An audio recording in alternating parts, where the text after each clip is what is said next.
Only you can prevent dry hair and scalp. As a pro hairstylist, I'm going to give you really easy ways to prevent dry hair and scalp this winter. Let's go.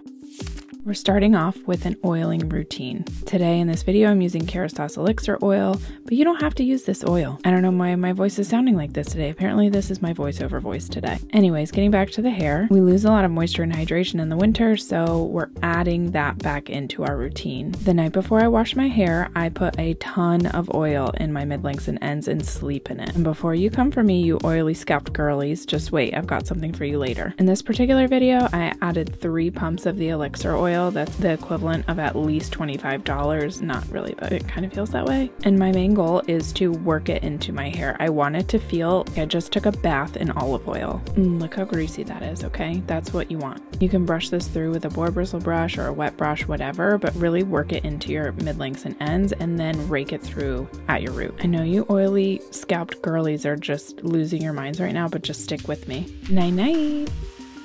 Good morning, friends.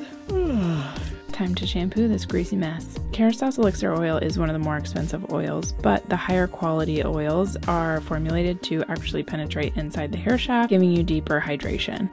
Because they go a few days in between my shampoos, I am using the Serene Scalp Oil Control by Orbe. This does help to balance out my microbiome on my scalp and gives me more longevity in between shampoos. If you find that you have more dandruff in the winter, you could always use the Serene Scalp Anti-Dandruff Shampoo by Orbe. I really like it, and a little goes a long way. You know the drill. The next very important step in this routine is adding a hair mask as your conditioner versus just a regular conditioner. The brand isn't necessarily important, although I love Pureology's Hydrate masks. The key is just adding a mask as your conditioner versus a regular conditioner. Let that hair mask sit on for at least 5 minutes while you're shaving your legs, doing other things in the shower to give it time to work its magic. The shampoo and conditioning is important, but also what you put in your hair after you shampoo and condition is equally as important. I think this is the key, especially in the drier months in wintertime where people start to lose their hydration if they're using hot tools or anything like that. I start off by prepping my scalp with Serene Scalp Thickening Treatment Spray. This helps with the health of my scalp, but also with the thickening overall. I have a lot of postpartum hair loss that I'm trying to grow back, so this is magical.